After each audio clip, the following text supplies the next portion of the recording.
Right, we're going to start the afternoon session now, and we're going to start it with a talk by Gary about mining Bitcoin in the Scottish wind market. Gary has been a Bitcoiner since 2013. He is the founder of Cyber Hornet. He's a software engineer and an entrepreneur. And let's hear what he has to say. Thank you, Gary.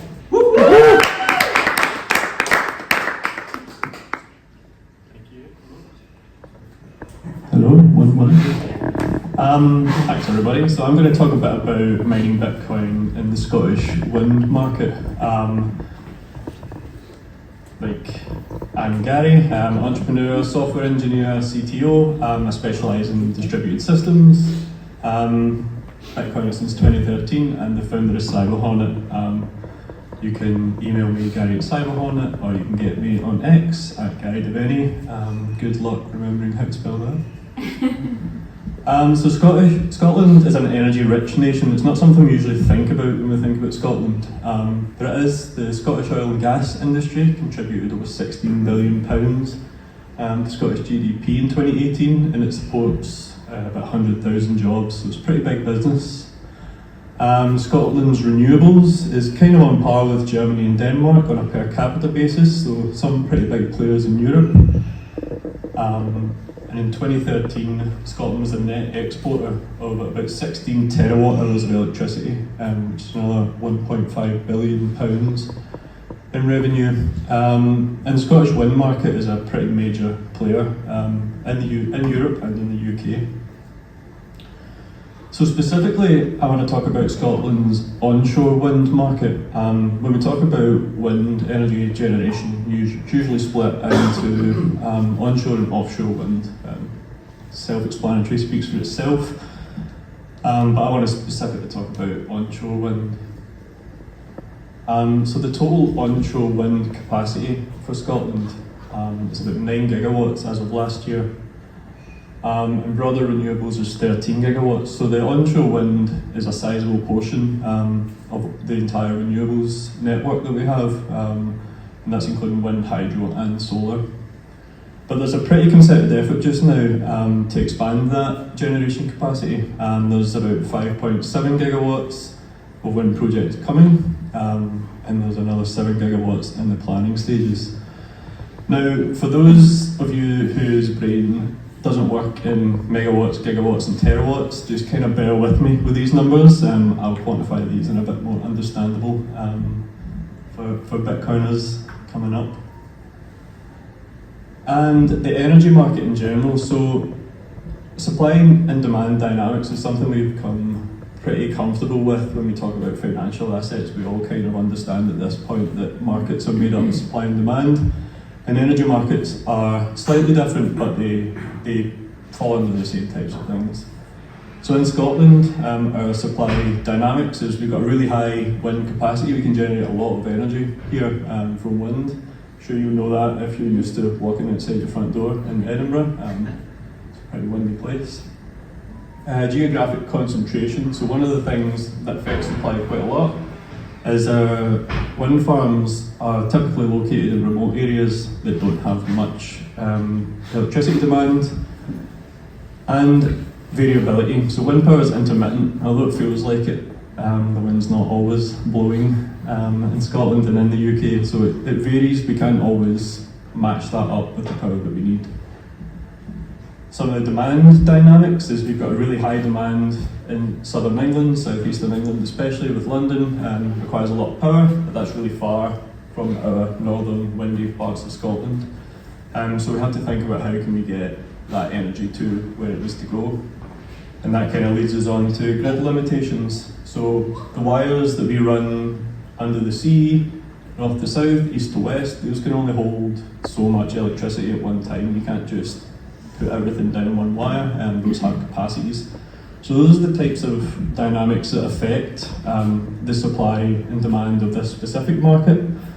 But something that's quite unique to energy markets that you don't get in financial markets is that you can't have over demand or over supply. Supply and demand must always be equal in an energy grid. If they're not equal, you'll get blackouts. So that's a movable factor in this market. Whereas in a financial market, supply and demand meets at the point of price. In an energy market, supply and demand must always be equal. That's a movable factor. So what happens when you've got too much supply? If you've got too much supply, so we generate too much energy, more energy than we need to meet demand, something needs to happen to that energy. We can't put it onto the grid because the grid can't store energy, it's just a transmission network. So we get what's called curtailment.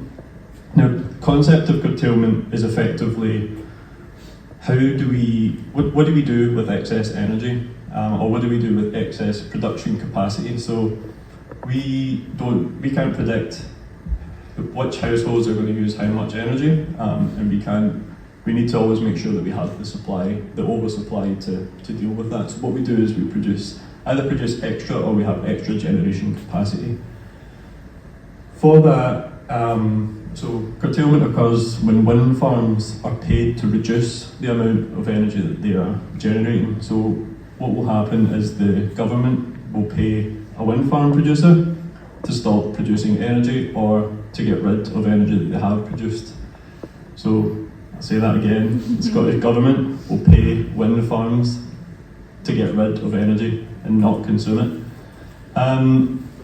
So in 2022, the Scottish Government paid £215 million to wind farms to curtail 4 terawatt hours of energy. And with this new generation coming online that we just spoke about, that's projected to reach about £2.5 billion by 2030. It's just the Scottish Government? Just the Scottish Government. Well, look at my beat over there. So, what causes this high curtailment? We just talked about this a little bit, but to reiterate, the grid limitations, we can't put all of the energy down the grid. We need the grid to be able to have capacity, and we need the demand. And we have this huge geographic imbalance. So we have high generation in the north of Scotland, we have high demand in the south of England, and we have to make these 2 points meet. So there's some proposed solutions to this that the government's working on. They don't just want to spend the 215 million per year and not do anything about it. So there's already about £16 billion of infrastructure projects coming up for transmission infrastructure. Those are in the works. Some of those are due to be completed pretty soon, but that roadmap stretches pretty far into the future. There is 1.5 gigawatts of battery storage capacity approved, so that gives the grid this ability to store energy, which it doesn't naturally have. There's 2 400 megawatt projects in Scotland, which was supposed to be operational by April 2024. I can't find any sign that those have become operational. The last piece of news on those is that there were concerns because there was no precautions for fires, so I'm assuming that those are still in progress. And then there's a bit of strategic planning, bringing generation closer to demand. You obviously can't put a wind farm in the middle of London, you're going to need some sort of transmission, but the less cable you need to run, the better. If you've ever went for a walk along the Pentlands, and you walk under those big electricity cables, you hear them buzz, and that buzzing is actually the loss of energy through the cables, so that's an inefficiency that the energy basically emits, the sound of buzzing through those cables, so you actually lose energy the further you transmit it. So that's why bringing them closer kind of helps improve that efficiency. But I've got a better idea, or a different idea. Container-based Bitcoin mining.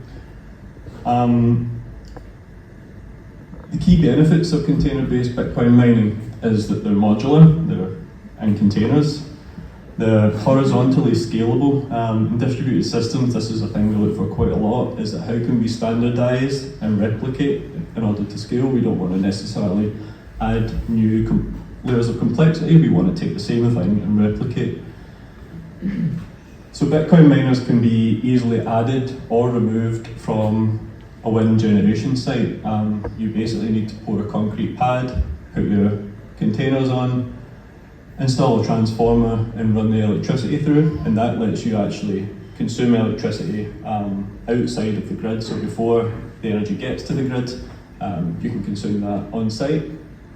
You have instant response.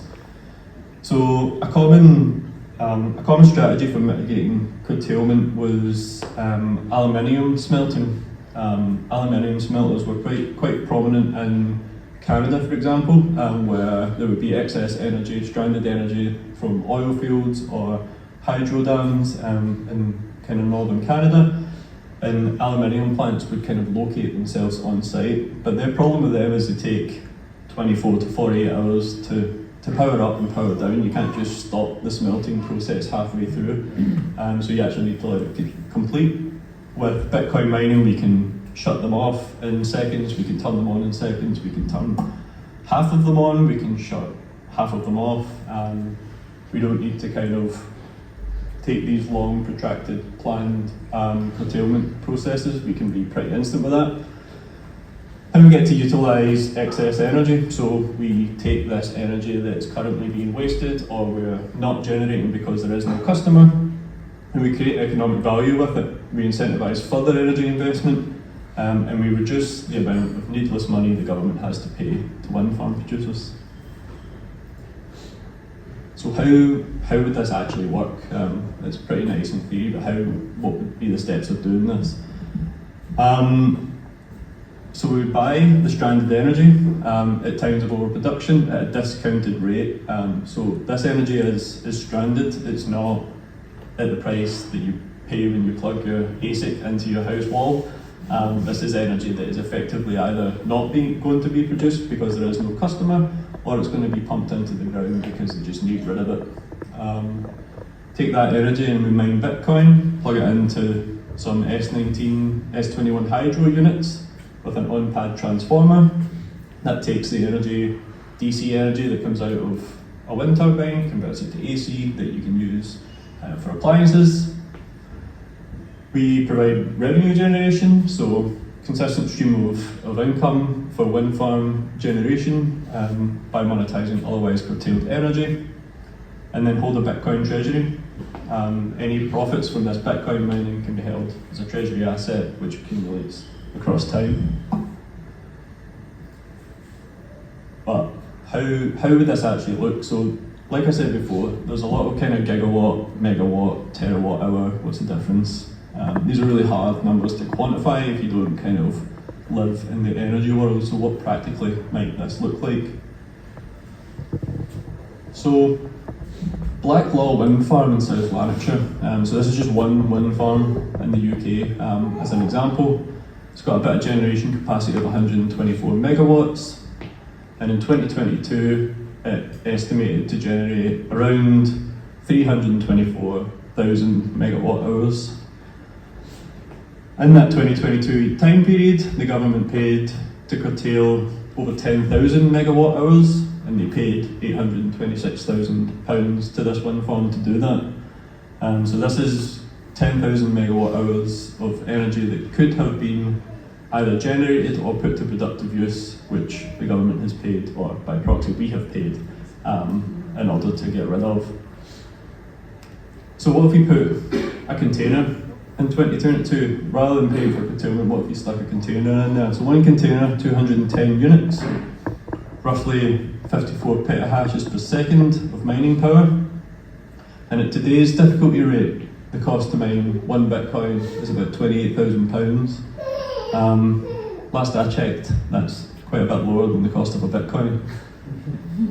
And over the next 12 months, at the current difficulty rate, that'd be about 14.6 Bitcoin.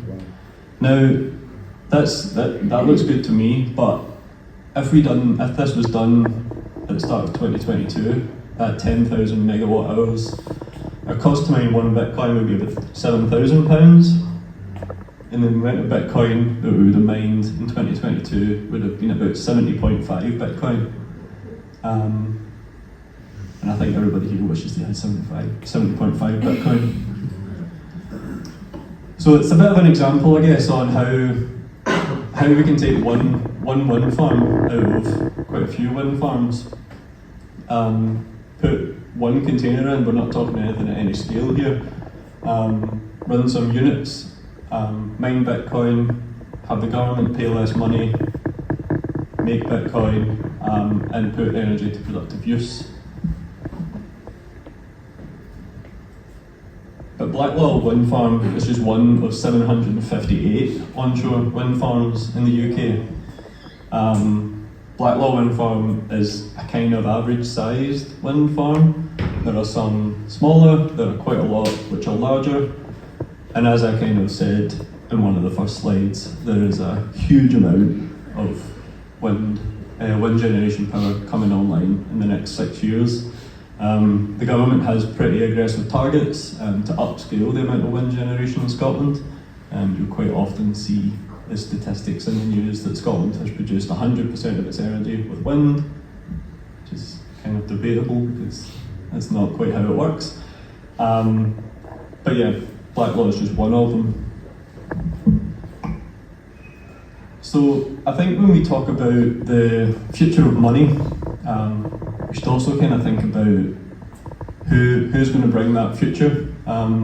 Scotland's got a pretty rich history in exporting these types of things. The Scottish Enlightenment is kind of known for being responsible for much of the modern world.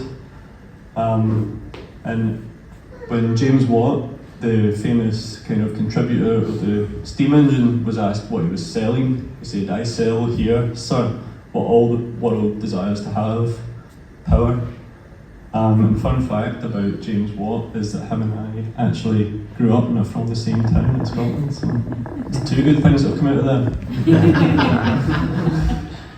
So I kind of think that that Scotland can have has had an outsized impact on the modern world, and I think with things like this and the opportunities that we have here that we quite often overlook, we've got the ability to have an outsized impact in the future too.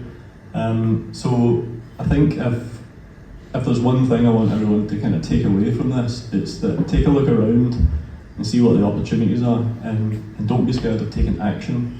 Action is what we need. We usually kind of sit at the side and praise others' action, but we should be able to take that action by ourselves too. So what I would like to do is spend a bit of time on questions, because there's quite a lot of information in there, much of which I don't think really gets the light of day these days. So I would love to take some questions. I'm not sure if you have any estimate on one container, 210 units of ASICs. What would be the cost of deploying such an infrastructure? So for the container and the miners to fill it, it's probably around just under $1 million. You'd be buying them probably from somewhere like Bitmain, who work in dollars. You have that cost. You have the cost of pouring kind of a concrete slab, and these need to sit on a slab. That container also comes with a separate container, which is a cooling unit as well, because these are hydro units that we're looking at. The fluids used to cool those need to be cooled circulatively, and then you have to put a transformer of some sort in. So it kind of depends on how many containers you want to put in, or what kind of scale you want to have. So if you want to put 10 containers in, you need a bit of a bigger transformer. So you want to kind of size it that way. One of the good things you have when doing it this way is that if you have supply kind of drop for energy, you can put your containers on a flatbed and drive them to another site, and you're not building a warehouse or a data centre in the middle of a field that you can't move. That kind of gives that modularity and scalability. Is there any like minimal time that we could estimate for this investment to pay back? Sure. So in the example that I gave there, that 14.6 Bitcoin, that's a 70% annual return rate you're getting on that, which, when you think about a kind of larger investment, most people compare mining to real estate, because you're kind of buying capital assets and you're putting them to work effectively. Real estate, you may get 4-5% per year, whereas we're talking about 70% per year, so you're going to make your money back. So year and a half, and you get it. Yeah. Sorry. How do you, I mean, every venture will come necessarily with risk, right? So we can present the numbers and make it look like a home run, you could possibly lose. But obviously, you know, life is never that simple, right? So hash rate can change dramatically, a new ASIC chip can come out. If you're going to fund the setup, the miners, the things, how do you account for like the depreciation of assets, the change in hash rate? What scale of risk is there? And if you take finance to fund all of this, yeah, it's not, you know, no investment is completely risk-free. So how do you quantify that risk and how do you mitigate it? Yeah, absolutely. So mining, Bitcoin mining in general is a capital-intensive business. It's a financial business as much as it's a hardware business. You have a couple of options, and these are all to kind of be explored. So depreciation of assets is beneficial because you're mining a capital asset that when you sell into the market for finance, you're going to incur a capital gain. Those tax offsets there. The increase in hash rate and difficulty, this comes down to kind of your theory on hash rate relevance to Bitcoin price. It's the benefit of the Bitcoin treasury is you effectively have some sort of hedge or straddle on that, where the increase in hash rate and the increase in value in the network actually increases your treasury, which if there's new chips coming out, you want to have the most up-to-date hardware you can have. But it is a capital-intensive business. There's a lot of, if you look at a lot of the public miners, they do a lot of debt financing, which is great if you've got access to public markets, that type of thing. Yeah. But the main thing is you're pulling capital from the printer or from that system to enhance the new system.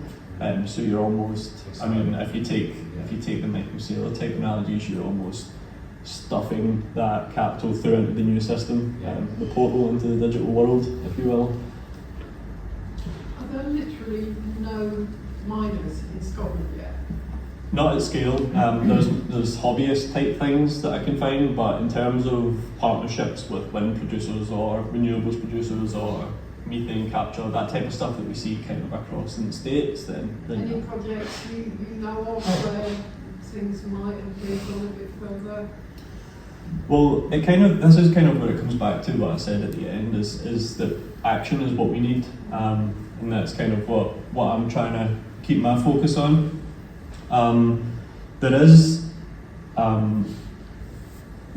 another strategy which I didn't touch on here, which is very helpful in that when a wind farm, for example, is built and commissioned, when it's ready to produce power, there's a 6 to 12 month time period there where it's not connected to the grid and it can't produce any power. So there's the opportunity, even in those points, to temporarily at least put miners on those farms, provide revenue for the owners, mine Bitcoin, and if it means that that's a 50% cut once it's generated to the grid, we move those containers elsewhere. So there's an actual commercial benefit to the producers of energy to kind of take these types of things on as clients. But the scale and size of the industry is so big that, I mean, it's in the tens of billions of pounds worth of investment is available there. Much bigger than one person can certainly take up. DC. Yeah, thanks for the talk. Just in the back, these two questions regarding kind of the risk aspect and also deploying miners in Scotland or UK generally. How open are these more smaller kind of power generation companies, these kind of Blacklaw, what's it? Blacklaw. Yeah. Blacklaw. Kind of these smaller operations, are they more open to kind of having these conversations because they are able to take maybe some more risks than rather Scottish Power? Well, so these things are set up in a really interesting commercial way in that usually every wind farm is its own company, and that company is owned by a group of companies which is kind of ultimately owned by like a Scottish Power or something like that, right? So there's a bit of a tree hierarchy there. Actually, I think that companies like Scottish Power are super open to this stuff. This is very beneficial to their bottom line at the end of the year. It gets them to sell more of their product, which is energy. It provides money for them. So I actually think that these types of things are other things that they're really looking for. They want the battery storage because they can sell power to the batteries. All they want to do is sell power, and all I want to do is buy it. So Yeah. Jill? How do you think we can help, I guess, the government to know about these opportunities? And do you think leading with Bitcoin mining makes sense, or maybe the kind of AI hype could be another way of doing it? Absolutely. I mean, I think that the AI angle and containerized GPUs for AI is also massively possible. There's a bit of a different energy demand required for that. But my angle for government is that this, to me, both Bitcoin and AI is a national security strategic problem. One, you need to have this stuff onshore. You can't have whether it's your Bitcoin mines or your AI GPUs offshore, because then you don't have unfederated access to it, and those who don't have unfederated access to compute will fall behind in the future. So, in my opinion, it's national security and it's renewable targets, it's energy production targets. I mean, if anybody's ever seen the Type 1 civilization scale, I forget his name, Kardashev scale, thank you. The more energy we can produce, the better, and we need to facilitate that in a commercial way. We've got a capitalist society and system, and we need to be able to buy more to produce more. So I think that's my government angle.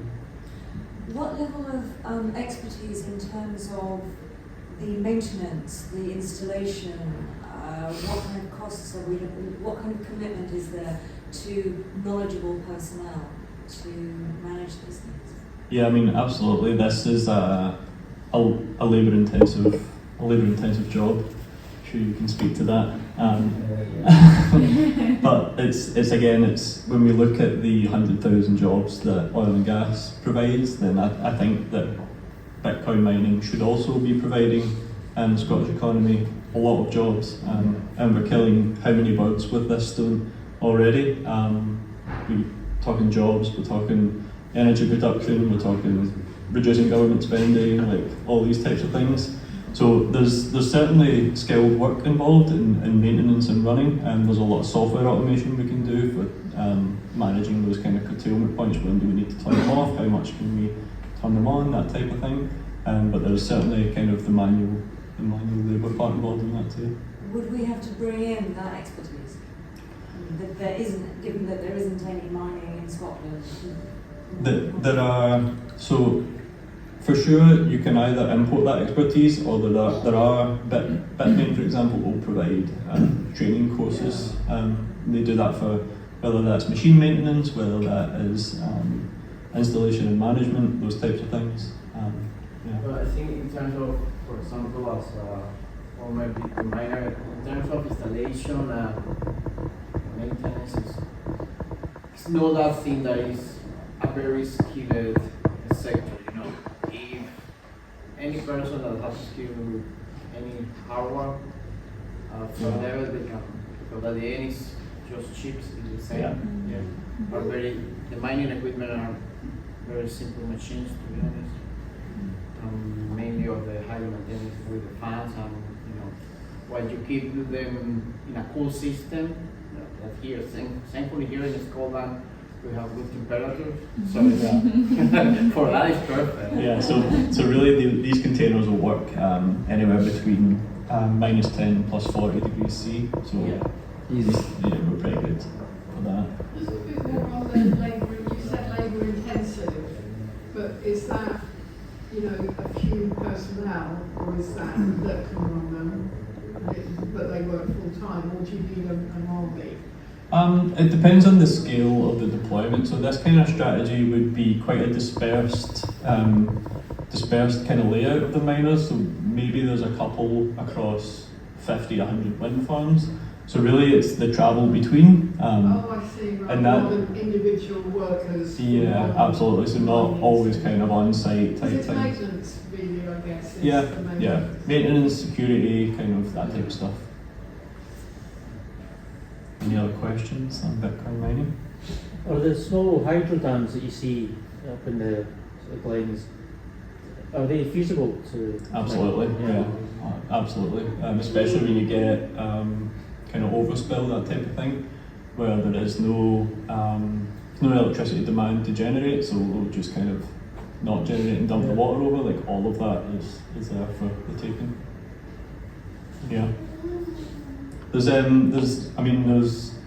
with the kind of post-commissioning pre-grid energisation of energy, you can do that across the entire scope of generation, whether that's nuclear, hydro dams, solar. Like there's a regulation period where the completed energy production is not allowed to produce to the grid, but it meets regulation and it's there to be used. There's just no buyer. Maybe last question. So in terms of public servants, the governments, big companies, is there any initiatives going on to get those guys educated, to expose them to those to this kind of innovation? Yeah, well, so not that I'm aware of, but it's the next steps in my strategy. So I will be trying to talk to government officials, and then also the kind of energy producer and make the connection between two.